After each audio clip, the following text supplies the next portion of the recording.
하나님은 세상을 창조하시고 보시기에 좋았다고 말씀하셨어요. 아담과 하와 만드시고 또 우리 지구와 우주를 다 만드시고 하나님 보시기에 참 좋았대요. 그런데 하나님 말씀하신 좋았다라는 말의 의미를 좀 정리를 해보자면 두 가지입니다. 하나는 공존이고요, 또 하나는 상생입니다. 한문이죠. 상생. 쉽게 풀어서 말하면 서로 산다라는 말인데, 하나님께서 이 세상을 만드셨을 때 우리를 어떻게 만들었냐면 공존하게 만드셨어요. 해와 달이 공존을 하고 하늘과 땅이 공존을 하고 육지와 바다가 공존을 하고 그리고 식물과 동물과 사람들이 공존하게 만드셨는데, 그 공존이 시간이 계속 가면서도 행복하고 빛이 나기 위해서 그 안에다 하나님이 어떤 생명을 불어넣으셨냐면 상생이라는 생명을 불어넣으셨습니다. 아담과 하와에게 말씀하시기를 생육하고 번성하고 땅에 충만하고 땅을 다스리라 말씀하신 것도 공존하는 너희들이 갑질을 해라 이 말이 아니라 이 모든 우주와 지구가 너희들의 손길을 통하여 상생, 행복하고 복되고 아름답게 하도록 하라는 하나님의 명령이셨습니다.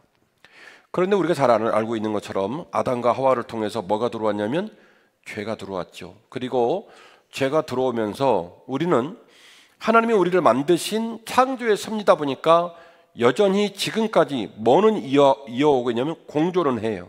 공존은. 저 산에 가가지고 굴 파고 우리 혼자만 사는 건 아니잖아요. 공존을 하는데 뭘 잃어버렸냐면 상생을 잃어버린 거예요. 나만 살려고 하는 거예요. 나만 잘 되고 나만 부자 되고 나만 행복하고 나만 건강하고, 그리고 내가 이 나만의 행복을 위해서라면 다른 사람의 눈에 피눈물이 나더라도 내가 그 일을 기필코 저지르고 말겠다는 마음을 먹기 시작했어요. 그래서 공존은 하지만 뭐는 안 하냐면 상생은 안 합니다.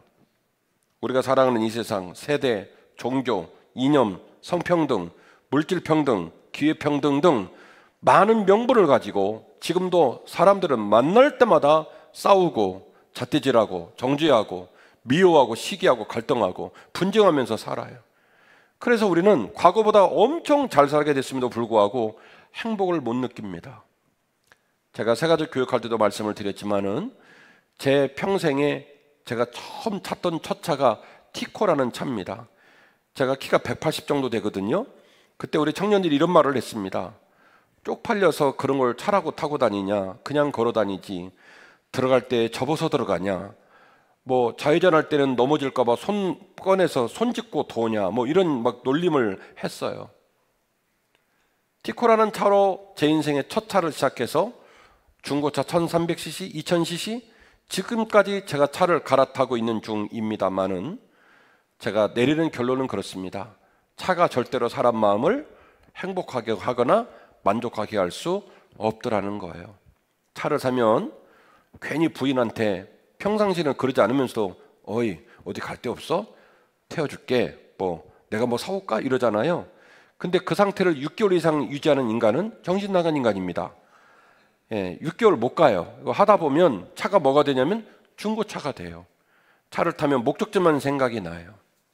이처럼 과거에 비하면 우리는요, 차를 보나 집을 보나 우리가 쓰고 다니는 휴대폰을 보나 우리가 쓰는 안경, 신발, 옷까지 모든 걸 보나 옛날보다 너무너무 잘 사는 세상을 살고 있는데, 우리는 우리가 사는 세상을 헬조선이라고 말하면서 끔찍한 고통을 얘기해요. 행복을 몰라요. 왜 그럴까요? 공존을 하는데 뭐는 안 해요? 상생은 안 해요. 여러분, 다른 사람을 살리고 다른 사람을 행복하게 하지 않으면 그 불행이 언젠가 누구한테로 돌아오냐면 나한테로 돌아옵니다. 왜 그러냐면 같이 공존하고 있기 때문에. 같이 공존하고 있기 때문에 어쩔 수 없이 다른 사람이 불행해지면 나도 자동으로 불행해져요. 다른 사람이 끔찍한 고통에 놓이면 나도 그 끔찍한 고통을 영향을 받게 되는 거예요. 그래서 공존과 상생은 굉장히 중요한 가치인데 이 가치가 어떻게 됐다고요? 깨져버린 어려운 시대를 살고 있다. 우리가 바자회를 끝내놓고 우리가 한 바자회가 어떤 의미를 갖고 있을까? 제가 어제 담임 목사로서 어제 마지막 그 마감 모임을 중예배실에서 하면서 솔직히 말씀을 못 드렸지만 속으로 너무너무 민망하고 죄송했어요. 얼굴들이 누렇게 떠가지고 눈은 막 내려앉고 보니까 죽기 직전이요. 얼마나 힘이 드셨는지. 너무 죄송했어요. 그렇게 고생을 했으니 2,700이라는 돈을 벌었겠죠. 땅을 파서 그 돈이 나옵니까? 그러면 그 돈 갖고 우리끼리 써야죠. 근데 또 담임 목사는 그러네? 10원도 교회에 드리지 않고 그걸 이웃들을 향해 나누겠다니, 이 정신 나간 목사 아니겠습니까? 너무 고맙기도 하고 너무 죄송하기도 하고 그런 마음이 들었단 말이에요. 오늘은 설교는요, 우리가 왜 그랬어야 하는지, 우리가 이 일을 이번에 하고 끝내버릴 건지 아니면 또 이어갈 생각을 가질 건지를 생각해 볼 수 있는 중요한 말씀의 지도가 될 겁니다. 우리 모두에게 큰 은혜가 있기를 주의 이름으로 축원합니다. 첫 번째 드릴 메시지는 이겁니다. 하나님의 마음은 상생하고 살리는 마음인 줄로 믿습니다. 하나님의 마음은 상생하고 살리는 마음인 줄로 믿습니다. 우리 예수님 3년 공생애를 사시면서 제자 12명을 뽑아놨는데요, 예수님의 사역은 쫄딱 망한 것으로 보여집니다. 예수님 십자가에 달려 비참하게 돌아가셨고요, 돌아갔을 때 대부분의 제자들은 뿔뿔이 흩어져서 도망갔어요. 그러니까 예수님의 그 사역은 어떻게 보면 성공한 사역이 아니라 망한 사역이라고 볼 수가 있겠지요. 그리고 예수님이 돌아가시고 부활하실 때 몇 명이 그 모습을 지켜보냐면 약 500여 형제가 그 모습을 지켜봅니다. 망했어요? 망했어요? 망한 거예요. 왜냐하면 예수님이 집회를 하면 기본 남자만, 성인 남자만 보통 몇 명씩 모였냐면 한 5,000명씩 모였거든요. 대박 사건이었어요. 예수님이 예루살렘 들어오실 때 수많은 무리들이 나와서 종려나무 가지를 흔들면서 호산나 다윗의 자손이여 어서 오시옵소서 막 환호를 하면서 예루살렘 입성을 하셨거든요. 그런 예수님의 사역의 족적을 고려한다면 예수님이 승천하실 때 500여 형제가 남았다는 얘기는 아주 쫄딱 망한 거예요. 승천을 하시고 난 다음에 사도행전 1장을 들어가 보니까 마가의 다락방에서 성령 충만을 받는 사람이 있는데 인원이 또 주네요. 몇 명으로 줄었어요? 120명으로 줄었습니다. 망했어요? 망했어요? 아주 쫄딱 망한 거죠. 120명으로 줄었고, 그 120명으로 줄은 실패한 듯 보이는 예수님의 사역이 120명이 성령 충만을 받고 나서 놀라운 방향으로 선회를 하기 시작합니다. 사도행전 2장 41절 말씀 보니까 베드로의 설교를 통해 3,000명이 주 앞에로 돌아왔고요, 사도행전 4장 4절 말씀 보니까 이 놀라운 부흥의 사역들이 이어지면서 또다시 5,000명이 주께로 돌아온 일들이 벌어지게 됩니다. 안 놀래는 여러분이 제가 놀랍습니다. 당시 예루살렘에는요 약 3,000명 정도 인원들이 상주하고 있었던 걸로 학자들은 생각을 합니다. 나중에 6월절이라든지 어떤 절기가 되면 사람이 폭주를 합니다만은 기본적으로 3,000명 넘지 않았다고 생각합니다. 베들레헴은 더 심각하고요. 그런 상황 속에서 예수를 따르는 무리들이 3,000명, 5,000명씩 막 폭발적으로 성장을 한다? 물리적으로 불가능한 일입니다. 더군다나 예수님의 제자 팀은 이미 망했어요. 예수님 따른 사람 다 도망갔어요. 그럼 여러분 생각해 보시자고요. 예수님의 사역이 망한 것으로 보여집니다. 500에서 5,000에서 500, 500에서 120으로 떨어졌다가 다시 3,000, 다시 5,000으로 폭발적 성장을 합니다. 무슨 일이 있었겠죠? 어떤 사건, 어떤 연유가 있었으니까 뚝 떨어졌다 뚝 올라가겠죠. 가만히 내버려두는데 뚝 떨어졌다 올라가겠습니까? 궁금한 표정을 지어주셔요. 뭔가 어떤 사건, 어떤 계기가 있었기에 뚝 떨어지다가 다시 올라가는 일이 벌어지게 되겠죠. 물론 어떤 목사님은 성령 충만이 그 일을 가능하겠다. 원론적으로 맞는 얘기입니다. 성령 충만을 입었습니다. 성령 충만을 입은 사람이 헌신했습니다. 그런데 문제는 성령 충만한 사람의 표정, 언어, 삶의 태도, 에너지가 어떤 방식으로 방사되면서 어떻게 구체적으로 일이 일어나는지를 우리가 들여다볼 필요가 있더라는 거예요. 그리고 그 들여다봄에 따라서 우리에게 도전이 주고 깨달음이 있으면 우리도 그 믿음의 선배들의 길을 쫓아서 같이 걸어가야 할 줄로 믿으시기를 바랍니다. 제가 여러분에게 주고 싶은 메시지는 이겁니다. 공존이 아니라 상생과 동행이 되어야 한다는 거예요. 공존이 아니라 상생과 동행이 되어야 한다는 거예요. 공존하는 건 우리가 결정한 일이 아닙니다. 여러분, 부부가 공존하는 게 쉬워요? 어려워요? 어려워요. 부부가 서로 공존하는 거. 죄송해요. 공존하는 건 어쩔 수 없이 공존을 하는 건데 뭐가 어렵냐면 상생이 어려워요. 부모님이 자식을 낳잖아요. 제가 일부 예배 때 우리 박보영 목사님 자식하고 상생하는 게 쉽냐고 그랬더니 어렵다네. 목회자인데도 그 자식 안에 내 피가 흘러요. 그런데도 그 자식과 공존은 하되 뭐가 어려워요? 상생이 어려워요. 우리가 그리스도의 피로 가락로 58, 가락로 5길 28 한빛교회 모였습니다. 우리 오늘 찬양대 하는데 잘하더라. 우리 사랑하는 충이 친구랑 같이 와서 트럼본을 연주하는데 트럼본 소리가 이렇게 되게 부드럽잖아요. 너무 잘하더라. 챔버도 옛날에 배우면 용댕겨. 아주 잘하고요. 그렇습니다. 우리는 공존하고 있습니다. 그런데 과연 우리가 상생할 수 있을까? 서로를 볼 때마다 기쁘고 고맙고 사랑스럽고 그럴 수 있을까? 쉽다 어렵다. 상생 어렵습니다. 그래서 여러분에게 드리는 말씀은 그냥 물리적으로 시간을 보내고 물리적으로 같은 공간에 있고 어쩔 수 없이 같이 그냥 그 길에 서 있더라는 말로 멈추지 말고 공존을 뛰어넘어서 상생과 동행으로 나아가시기를 주의 이름으로 축원합니다. 오늘 우리 박보영 목사님 읽어주신 본문이 사도행전 15장인데요. 그 15장의 역사적 이야기를 좀 전해드리도록 하겠습니다. 사도행전 7장에 가면 스데반이 돌에 맞아 죽습니다. 사람이 돌에 맞아 죽는 일은 끔찍한 일입니다. 사지 멀쩡한 사람을 세워놓고 돌로 때려 죽이는 거예요. 총으로 쏴 죽이면 한 방에 죽겠죠. 근데 돌로 때리면 머리가 터지고 안구가 터지고 온몸이 피멍이 들면서 생명이 끝날 때까지 뭐를 하는 거예요? 돌을 던지는 거예요. 그러니까 그렇게 죽는 광경을 눈으로 목도한 사람들은 살이 덜덜덜덜 떨립니다. 너무너무 겁이 납니다. 그래서 사도행전 7장에 스데반 집사님의 순교 사건을 통해서 예수 믿는 사람들이 뿔뿔이 흩어지게 되어집니다. 위로는 사마리아, 그리고 그 위로 베니게, 그 위로 안디옥에 이르기까지 사방팔방으로 흩어지게 되지요. 안디옥 교회에 예루살렘에서 내려온 유대계 기독교인들, 이방계 기독교인들이 모여들면서 안디옥 교회가 급성장을 하게 되어지고, 그래서 해외 선교지의 어떤 거점으로 안디옥 교회가 세워지게 됩니다. 잘 아시는 것처럼 이 시기에 바나바는 길리기아 다소에 올라가서 바울을 동역자로 청비원해 오게 되어지고, 두 사람이 투톱이 되어서 안디옥 교회를 아름답게 성장을 시키고, 아름답게 성장을 시키며 자리를 잡자마자 바나바와 바울은 어떤 결정을 하냐면 선교 여행을 결정을 해서 제1차 선교 여행을 다녀오게 됩니다. 15장 1절인데요. 어떤 사람들이 유대로부터 내려와서 형제들을 가르치되 너희가 모세의 법대로 할 일을 받지 아니하면 능히 구원을 받지 못할 것이다.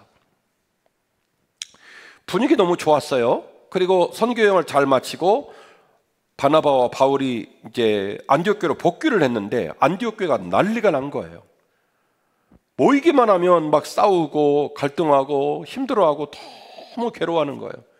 공존은 하는데 뭐를 안 해요? 상생을 안 해요. 그러니까 모이긴 모이는데 상처를 받고 모이긴 모이는데 힘이 들어요. 어떤 사람은 지하에서 김치를 담그고, 어떤 사람은 활을 켜고, 어떤 사람은 찬양을 하고, 어떤 사람은 주차 관리를 하고, 어떤 사람은 아이들을 가르치고 하긴 해요. 모이긴 모여요. 그러는데 모일 때마다 상처를 받고 모이면서 힘이 들어요. 이 말도 안 되는 광경을 바나바와 바울이 목도를 하게 된 겁니다. 그 원인을 제공한 사람이 누구냐면 예루살렘에 내려왔던 유대인들이에요. 그 유대인들이 말합니다. 너희들이 예수를 안다 한들, 예수 그리스도를 구주로 영접했다 한들 유대의 전통인 할례를 받지 않고 정결하지 않으면 그 모든 건 소용이 없다. 별 볼일 없다라고 한마디로 일축을 해버리게 된 것입니다. 그래서 이 안디옥 교회가 너무너무 힘든 상황에 놓이게 되었지요. 그래서 안디옥 교회 식구들은 이제 둘 중에 하나예요. 교회를 파하고 그냥 교회를 폐교하고 흩어지든지, 아니면 이 문제를 수습해야 되는데 이 문제를 수습하는 솔루션을 받아오기 위하여, 해결책을 받아오기 위하여 바나바와 바울을 어디로 파송하냐면 예루살렘 교회로 파송을 하게 됩니다. 재미있는 내용이 나오는데요. 3절입니다. 그들이 교회의 전송을 받고 베니게와, 이 베니게는 지금의 두로와 시돈 지역, 페니키아 지역을 말하는 건데, 안디옥에서 나오게 되면 우측의 해안선을 타고 베니게를 만나게 됩니다. 베니게를 만나고 좀 더 내려가면 어디가 나오겠어요? 당연히 사마리아가 나오겠죠. 내려오는 와중에 베니게 사람들, 사마리아 사람들한테 안디옥에 일어나는 얘기를 전해줘요. 많은 이방인들이 주께로 돌아왔습니다 라고 얘기를 하니까 거기 있는 분들이 어떤 반응을 보이냐면 거기 있는 모든 형제들이 다 크게 기뻐했다는 거예요. 그러니까 베니게에 있는 성도들이 그러면 아이고 잘 됐네요. 하나님 기뻐하실 거예요. 아이고 중요한제가 오늘 트럼본 연주를 했는데 친구를 데려왔는데 베이스 트럼본을 연주했는데 혼자 할 때보다 둘이 하니까 너무 소리가 너무 예쁘고 은혜스럽더라고요. 잘 됐네요 라고 여러분이 해주면 친구의 마음에 이 교회를 내가 다음 주에 등록해야 되겠다 이런 마음이 든단 말이에요. 그러니까 베니게 사람들이 책풍 막 이렇게 하지 않고 아우 잘 됐네요 이렇게 얘기를 했다는 거예요. 그래서 또 내려가가지고 사마리아 사람들도 얘기를 하니까 사마리아 사람들도 또 어머 잘 됐네요 그러더라는 거예요. 분위기 좋죠. 그런데 5절이에요. 그렇게 내려가다가 어디에 도착을 했냐면 드디어 이 문제의 복판인 예루살렘 교회에 도착을 합니다. 거기 가니까 이따오로 얘기를 해요. 바리새파 중에 어떤 믿는 사람들이 일어나 말하되 이방인에게 할례를 행하고 모세의 율법을 지키라 명하는 것이 마땅하다 이렇게 얘기를 해요. 그러니까 그 밥에 그 나물이요. 결국 이런 입장을 취한 이야기를 듣고 지금 예루살렘에서 어디로 내려온 거냐면 안디옥에 내려서 안디옥을 그렇게 소란스럽게 만들어 놓은 거죠. 이 문제를 풀려고 내려오면서 베니게를 들렸고 사마리아 들렸는데 다른 모든 사람들은 그 일을 기뻐하는 거예요. 하나님 기뻐하시겠어요. 잘하셨어요 라고 얘기하는 거예요. 그들은 비록 많이 배우지는 못했지만 그들의 마음에 어떤 에너지가 있었던 거예요? 상생의 에너지가 있었던 거죠. 축복해주고 격려해주고 인정해주고 그랬는데 사실은 예루살렘 교회는 베니게에 비하면 사마리아에 비하면 정통성을 가지고 있고 수많은 사람이 순종할 수밖에 없는 권위를 가진 마더 처치, 초대교회, 모교회인 상황인데 그런데 놀랍게도 그 권위를 가진 중심부에 선 예루살렘 교회에서는 엉뚱한 얘기가 나오더라는 거예요. 100번 양보해서 이방인이 그리스도 안으로 들어온다면 이방인조차도 할례를 받아야 할 것이다. 그러지 않으면 우리는 그들을 그리스도의 자녀로 받아들일 수 없다. 이렇게 이야기를 하게 된 것이죠. 자, 여러분, 이 난제 해결되겠습니까? 절단 나겠습니까? 절단 나는 거죠. 이제는 답이 없어요. 안디옥에 있을 때는 이 안디옥을 수습해 줄 예루살렘 모교회가 있었기 때문에 솔루션을 갖기 위해서 사람을 파송했지만 예루살렘에서 이 지경이 돼버리면 이제 누가 해결을 합니까? 아무도 해결할 사람이 없죠. 결국 안디옥 교회는 해산을 한다든지 안디옥 교회 예루살렘 교회는 전혀 다른 교회로 분리를 하든지 아무튼 절단이 나야 될 상황이에요. 아무도 이 문제를 풀 수가 없는 상황입니다. 이때 한 사람이 등장을 합니다. 그 사람 이름은 베드로입니다. 15장 9절인데요. 믿음으로 그들의 마음을 깨끗이 하사 그들이나 우리나 차별하지 아니하셨느니라. 그런데 지금 너희가 어찌하여 하나님을 시험하여 우리 조상과 우리도 능히 매지 못한 멍에를 제자들의 목에 두려고 하느냐. 그러나 우리는 그들이 우리와 동일하게 주 예수의 은혜로 구원받는 줄 믿노라 하시니라. 아멘. 그들이 우리와 동일하게라는 표현이 뭐냐면 베드로는 유대인 중 유대인입니다. 이방인이라 할지라도 할례를 받아야 되겠다라고 말하는 자들도 내나 유대인들입니다. 그래서 그들은 말합니다. 우리는 하나님의 아들, 하나님의 딸, 하나님의 택한 백성, 우리는 당연히 구원받을 사람이라고 하는 아주 부러지기 직전의 자신감과 그런 어떤 확신을 가지고 얘기하는 거예요. 우리가 장자니까, 우리가 하나님의 아들과 딸이니까 우리 말 들어! 그렇게 얘기를 하는 거예요. 그래서 금을 그어버리는 거예요. 우리는 택한 백성이고 우리는 구원자이고 니는 아니야. 니네가 혹시 우리 팀에 들어오려면 할례 받고 들어와. 정결 따라 들어와. 정결례 하면 봐줄게. 이렇게 인신 베푸는 것처럼 얘기하면서 금을 긋고 뭐를 결정하지 않는 거예요? 상생을 결정하지 않는 거죠. 지금 공존해야 되거든요. 공존하고 있거든요. 그런데 뭐는 안 해요? 상생은 안 하는 거예요. 이때에 베드로가 나서서 말하기를 그들이나 우리나 동일하게 주 예수 그리스도의 은혜로 구원을 받았노라 선포합니다. 여러분 아멘 하시는데 알고 아멘 하시나 모르겠어요. 베드로 정신 나간 사람입니다. 왜 그렇습니까? 이미 7장에서 스데반 집사가 베드로가 전하는 형태의 복음을 증거하다가 생으로 돌에 맞아 죽음을 많은 사람이 눈으로 목도를 했어요. 베드로는 유대인 중에 유대인입니다. 예수님의 제자 중에서도 이름을 시몬을 페트로스로 바꿔줘서 반석의 교회를 세우라고 말씀하셨던 그 제자의 중심에 선 인물입니다. 말 한마디가 매우 중요한 의미를 가진 아주 막중한 직임을 받고 있는 사람이 베드로인데, 이 사람이 입에서 말하기를 믿음으로 말미암아 그들의 마음이 깨끗하게 되었다라는 표현을 쓴 거예요. 할례가 필요하다면 마음의 할례를 받아야 된다는 말, 여러분 모두가 다 외우고 다녀요. 그래서 육신의 할례를 뛰어넘어 마음의 할례를 선언한 사람을 말하면 답이 딱 하나밖에 없습니다. 누굽니까? 바울 아닙니까? 수많은 사람이 바울 하잖아요. 그런데 말이죠, 바울이 그 논리를 펼치기 이전에 누가 먼저 이야기를 끌고 가고 있냐면 베드로 사도가 이야기를 선언을 합니다.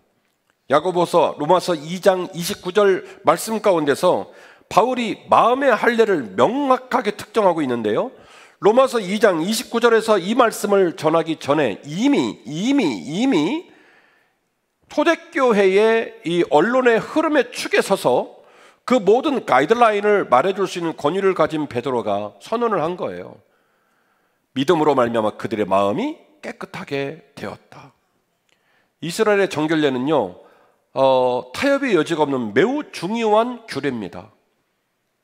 제가 성지 특집을 여러분에게 설교하면서 쿰난 공동체가 그 사해 쪽에 그 왼쪽으로 높이 있는 그 척박한 땅에 쿰난 공동체를 형성했던 거 다 사진 찍어서 보여드렸잖아요. 쿰난 공동체가 결국에는 SNF파의 뿌리를 따라 광야로 들어간 이유가 뭡니까?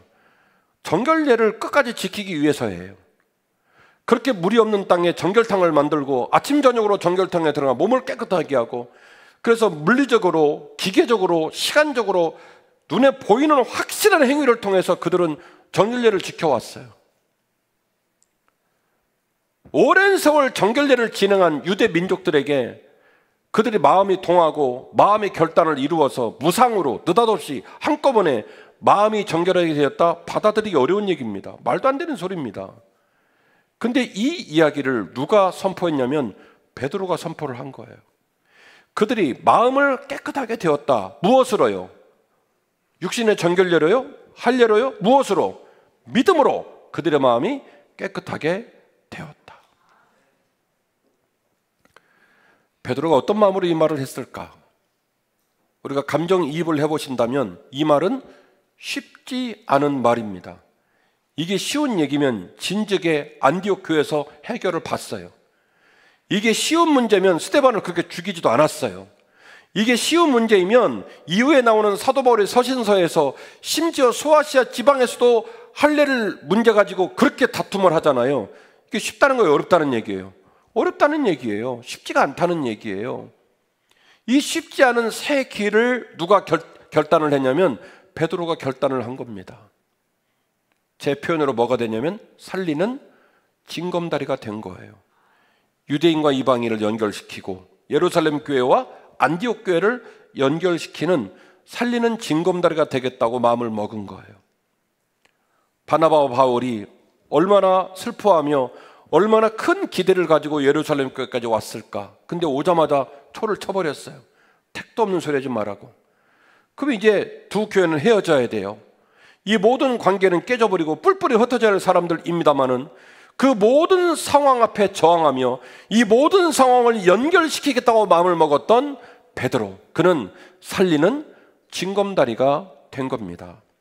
이 이야기를 듣고 상황이 수습이 됐으면 얼마나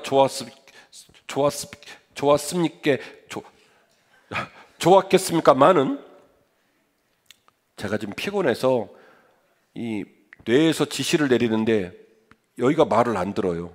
오늘 일부 예배 때는 자꾸 사람 이름을 거꾸로 말하고 그랬거든요. 양해를 해 주시옵소서. 이 일로 수습이 되면 얼마나 좋았겠어요. 그런데 수습이 되지 않습니다. 베드로가 이렇게 말을 했음에도 불구하고 여전히 이 갈등의 씨앗은 사라지질 않고 계속 사람들이 웅성웅성거리며 쟁론을 하고 다툼을 합니다. 그러자 두 번째 주자가 등장을 합니다. 이거 반드시 해결을 보고 이거 반드시 살리겠다고 한 사람이 딱 등장을 했는데 누구냐면 야고보 사도였어요. 여러분, 이전의 설교를 통해 제가 말씀을 드렸지만 야고보 사도 별명이 뭐라고 그랬죠? 낙타무릎. 낙타무릎. 예수님의 동생으로 평생 동안 성전에 무릎을 꿇고 어린아이가 지나갈 때도 무릎 꿇고 기도하고 있고 어른이 볼 때도 무릎 꿇고 기도하고 있고, 그래서 영성의 발로 가장 믿을 만한 뿌리가 깊고 그리고 영성으로 온전히 세워진 사람을 말하라면 예루살렘에 있는 모든 초대교회 교인들은 말하는 거예요. 누구요? 야고보.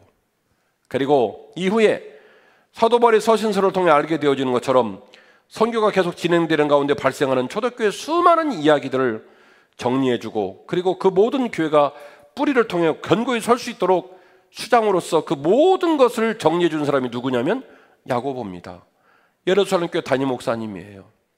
야고보가 무리 앞에 등장을 합니다. 18절인데요. 즉 예로부터 이것을 알게 하시는 주의 말씀이라 함과 같으니라. 그러므로 내 의견에는 이방인 중에서 하나님께 돌아온 자들을 더 이상 힘들게 하거나 괴롭게 하지 말고, 그들이 이방의 잡신을 버리고 예수님께로 돌아온 것만으로도 그들은 목숨을 걸고 귀중한 결정을 내렸거늘, 그렇게 힘들게 결정을 하고 우리 품으로 돌아온 그분들을 더 이상 괴롭히지 말고 더 이상 힘들게 하지 말고, 다만 우상에 더러운 것과 음행과 목매어 지kin 것과 피를 멀리하라고 편지하는 것이 옳다고 생각된다. 여기서 말하는 편지는 그냥 편지가 아니라 공적인 힘을 갖는 공문서를 말하는 거예요.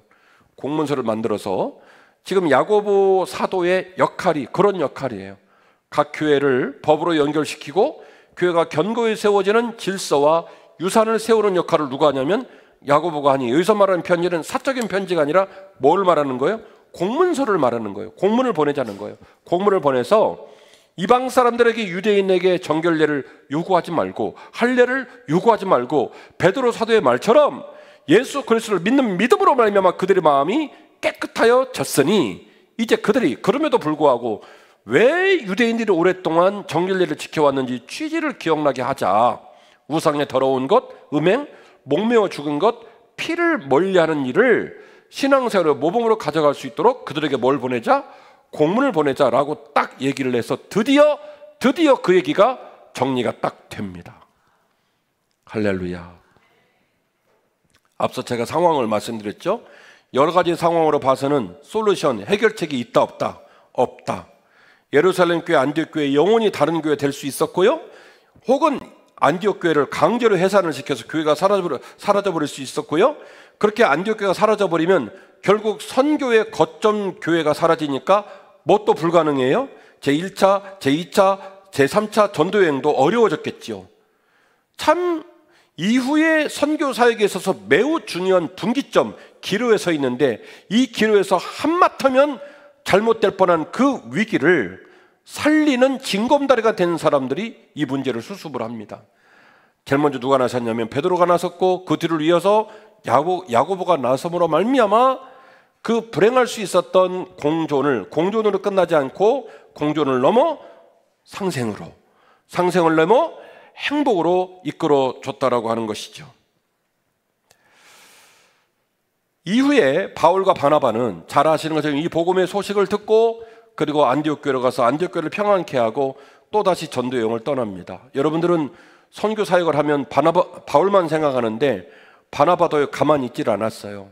바울이 수많은 서신서를 남기고 그리고 선교 사역의 중심이 바울 중심으로 진행이 되다 보니까 바나바는 집에서 놀고 있는 줄 알았는데 그렇지 않아요. 이미 제2차 전도 여행을 할 때도 이미 마가를 문제로 다툰 문제를 가지고 바나바는 마가와 함께 키프로스 섬을 중심으로 해서 전도 여행을 떠나거든요. 행동하는 전도자들, 행동하는 그리스도의 제자들이었습니다.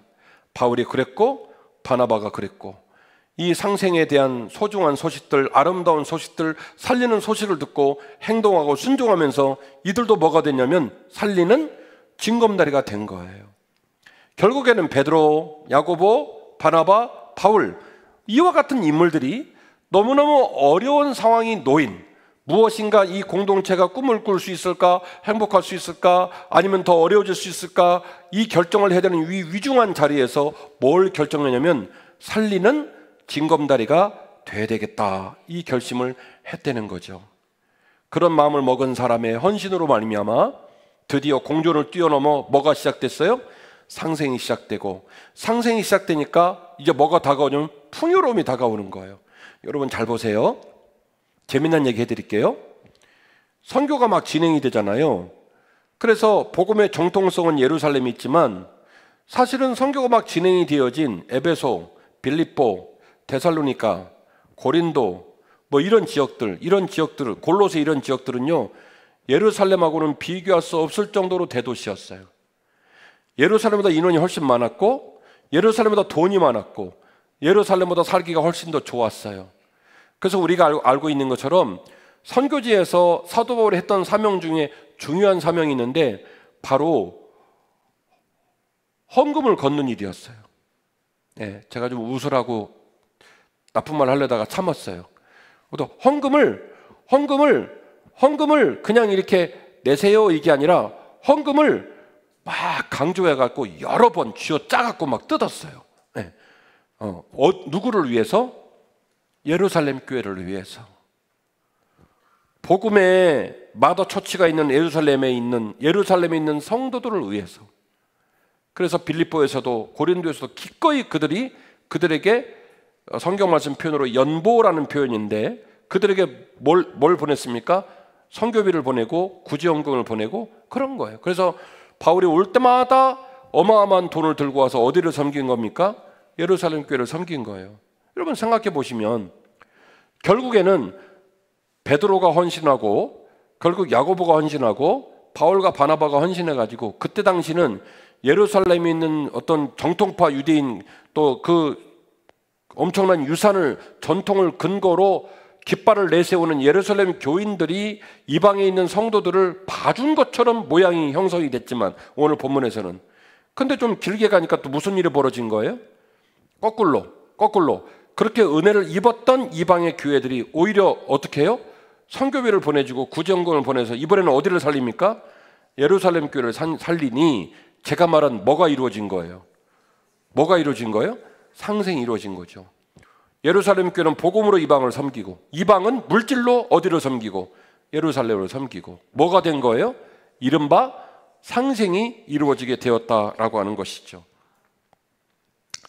설교의 결론입니다. 살리는 징검다리에 우리의 사명이 담겨 있는 줄 믿으시기를 바랍니다. 우리 교회는 10년 만에 바자회를 하자고 선언을 하고 6월 첫 주에 바자회 운영위원회를 발족을 했습니다. 25일 바자회가 시작되기 전에 상시 판매, 홈쇼핑까지 동원을 해가지고 무려 1,000만 원을 확보를 했어요. 그래서 이미 1,000만 원을 확보를 해놓고 이틀 동안 양일간 약 60여 명의 성도들이 진짜 죽을 똥 살 똥 헌신을 했습니다. 한결같이 헌신하는 동안에 연 인원 400명이 넘는 사람들이 바자회자를 방문하셨고 어제는 송파구청 구청장의 부인께서 보좌관과 함께 바자회를 방문을 하셨고 아마 다음 주나 그 다음 주에 직접 우리 교회를 방문해서 예배를 드리기로 하셨습니다. 저는 잘 몰랐는데 성도더라고요. 부인은 권사님이시고 잠실교회를 다니고 계시더라고요. 그래서 우리 교회를 방문하기로 하셨습니다. 성도들의 헌신을 보면서 참 저는 감동받았고 그리고 너무너무 죄송했고 그랬습니다. 청국장을 만들어 놨더니 바자회 열리지도 않은 오후에 어떤 놈들이 다 사가버렸어요. 그 다음에 또 청국장을 또 만들었더니 또 콩쥐팥쥐가 와서 또 다 사가버렸어요. 그래서 그 힘든 청국장을 3번이나 만들고 첫날 알타리 무로 생각나네. 아삭아삭거리는 알타리 무로 김치를 만들어 놨더니 바자회를 연 오전에 알타리 무가 다 나가버렸어요. 그래가지고 이걸 어떡하나 그랬더니 또 우리 이정호 장로님 고집이 얼마나 세신지 목사님 이제 담으면 됩니다. 아니, 바자회를 하고 있는데 김치를 담겠다는 거예요. 그래가지고 또 가락시장을 가가지고 눈에 보이는 알타리는 다 사다가 몇 단을 샀다고 그랬죠? 50단인가 얼마를 사다가 지하에서 그 아우지 탄광처럼 빛을 못 본 채로 지하에 있는 인간들이 그걸 전부 또 다 알타리무 김치를 담가가지고 마지막 날까지 알타리무를 팔았어요. 얼마나 귀한지 몰라요. 레드 175 홍민식 권사님 사업장이 있는데 거기가 이제 식자재가 퀄리티가 높아요. 오뎅도 다 부산 어묵을 쓰고 식자재 자체가 비싸요. 그런데 홍민식 권사님이 이틀간 팔 수 있는 순대, 떡볶이, 오뎅, 식자재를 전부 다 무상으로 제공을 하셨어요. 그래갖고 마지막 날까지 이게 잘 버텼어야 되는데 둘째 날 오전에 다 동이 났어요. 그러니까 또 우리 눈치 없으신 사랑하는 정영도 장로님이 눈치 없단 말은 우스갯소리예요. 목사님 걱정하지 마세요. 제가 가서 털어올게요. 그래서 차 끌고 또 가가지고 식자재를 더 실어 온 거예요. 장로님이. 팔았는데 또 떨어져 갖고 오후에 연시 없이 또 갔어. 그래가지고 3번이나 가서 식자재를 가져와서 그 맛있는 분식파트 전부 다 섬겼고요. 그리고 유송아 집사님 이태리 이불 그 회사에서 한국 공장 사장을 연결을 시켜서 유송아 집사님 공장을 운영하면서 이태리 원단, 내장재 그리고 박음질 방법 전부 다 명품 이불로 백화점에 납품하는 그런 분이시거든요. 지금은 이제 개척을 해서 자신의 브랜드를 가지고 여기 삼전동에 샵이 있습니다만은 첫날 이튿날 팔 수 있는 이불을 어마어마한 물량을 전부 다 헌신을 한 거예요. 그랬는데 그 유송아 사장의 샵을 아는 일단의 아줌마들이 아침에 와서 사재기를 해서 거의 엄청난 물량을 사가버린 거예요. 사가가지고 이불에다 사라져가지고 이튿날 팔아야 될 이불을 유송아 집사님이 그날 첫날 오후에 또 다 가지고 와서 첫날 다 팔아버렸어요. 그러니까 둘째 날은 이불이 없는 거예요. 그래서 제가 말도 못하고 끙끙 앓았더니 유송아 집사님이 여기 있나 지금? 저기 있네. 제가 끙끙 앓았더니 자기도 같이 끙끙 앓더라고. 그래서 제가 수줍게 얘기했어요. 집사님, 그래도 이불 판매 부스가 비면 안 되니까 존말할 때 이불 갖고 와요. 그러면 제가 한 얼마라도 사입금 처리를 해서 사입을 할게요. 그래갖고 이틀 분량의 이불을 또 많이 갖고 왔습니다. 우리 집사님이 그 어제 판 것만 400만 원어치를 팔았는데 전체 판 물량의 70%만 받겠다고 얘기를 하셔서 저분 지금 부도날까 봐 좀 걱정이에요. 그렇게 헌신을 하셨고, 우리 권연순 권사님께서는 고령이신데 빡빡 우기고 팥죽 200인분을 만들었어요. 그 새알 팥죽을 전부 손으로 말아가지고 어디 계셔? 위에 일부 팥죽 200인분을 만들어서 팥죽을 팔았고요. 너무 많이 만들어서 일부가 좀 남았거든요. 오늘도 판대요. 제발 사주셔. 다 팔았어요? 진짜? 어머, 안 먹어도 된대요. 그리고 박태권 안수 집사님, 송유승 권사님, 제주 꿀꿀에서는 돈가스, 족발을 내주셨는데 족발이 얼마나 잘 팔리는지 와가지고 또 바쁜 양반이 손수 다 잘라가지고 족발을 그렇게 헌신해 주셨고요. 우리 이명훈 권사님께서는 떡볶이 밀키트를 또 선물해 주셨고, 김정숙 권사님은 화분 꽃을 선물해 주셨고, 우리 존경하는 이종 원로장로님께서는 공주 NNI 6.25 동란 이후에 제일 고슬고슬한 맛있는 견과류를 또 선물해 주셨고, 우리 박민아 전사님이 이렇게 머리핀 만드는 게 그분 취미고 판매도 했어요. 그래가지고 대단하죠. 그래서 작업장 만들어가지고 거기서 머리핀 다 만들어서 그렇게 헌신을 해 주셨습니다. 이 외에도 지하에서, 특별히 이번에 주방위원장은요, 지하에서 정말로 뒤질 뻔했어요. 네, 두더지처럼 지하에 갇혀가지고 얼마나 고생을 했는지. 그렇게 고생을 했고, 또 지상에 있는 분들, 우리 권사님들 고령이신데도 보니까 막 너무 힘들어 보여. 가가지고 건설은 얼마나 힘들어요. 그러면 거짓말 하는 거예요. 목사님 한 개도 안 아파요. 얼굴은 나 아파 써 있는데 뭘. 근데 끝까지 죽어라고 헌신을 하셔서 얼마를 번 거냐면 무려 2,700만 원을 번 거예요. 그냥 벌리지 않아요. 희생하지 않으면, 헌신하지 않으면 할 수 없는 일입니다. 저는 이 일이 우리 모두가 하나님이 기뻐하시는 살리는 징검다리를 위한 헌신이라고 생각을 해요.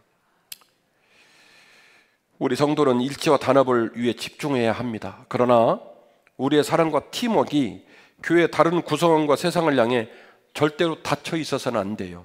유식한 말로 이너서클이라는 말이 있어요. 내부자들, 그 안에 철옹성을 만들고 담임 목사와 함께하는 주요 멤버들, 당회원들, 오래된 사람들끼리 성을 짓고 다른 사람 못 들어오게 하는 거예요. 이 이너서클이 팀워크를 강화하는 건 중요한 일이에요. 하드코어하게 힘있게 이너서클을 만드는 건 중요한 일이지만 이 이너서클은 밖을 향해 열려 있어야 돼요. 이번에 바자회 기간 동안에 그동안에 중간에 교회로 오신 분들하고 계속 만나고 이야기하고 소통하고 그러면서 우리가 유연하게 안과 밖을 넘나들면서 섬길 수 있는 교회로 실험을 했습니다. 이거는 살리는 징검다리가 된 거예요.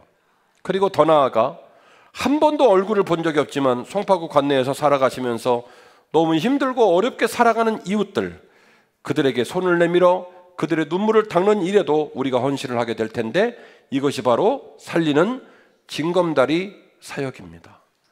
이 일에 우리가 헌신하셨고 하나님이 여러분의 눈물과 땀을 기쁘게 여기실 거라고 저는 생각합니다. 우리의 고생과 애씀이 결코 녹록지 않은 희생이지만 죽 써서 기쁘게 남의 입에 넣어주는 그리스도의 도를 우리는 몸으로 배워야 할 줄로 믿습니다. 속담에 그런 말이 있죠. 죽 써서 개주랴. 그게 무슨 얘기예요? 내 땀, 내 고생, 내 노력해서 남의 입에 넣어주면 보람이 있다 없다? 보람 없다. 짜증난다. 그래서 하는 말이 죽 써서 개주랴. 그 말은 다른 사람 신경 쓰고 싶지 않다는 거예요. 내가 애써갖고 왜 남에게 주냐 이거죠. 그래서 남을 뭐라고 깎아내린 거냐면 죽을 써서 개를 주겠냐 이렇게 얘기를 한 거죠. 그러나 우리는 그 속담을 그리스도의 마음으로 다시 바꿔서 얘기해야 됩니다. 죽 써서 기쁘게 남의 입에 넣어주는 저와 여러분 되시기를 주의 이름으로 축원합니다. 서로 인사하시겠습니다. 앞사람, 옆사람, 뒷사람, 성도님, 집사님, 권사님, 장로님, 죽 써서 기쁘게 남의 집에 넣어주는 삶을 사십시다. 인사를 나눠주세요.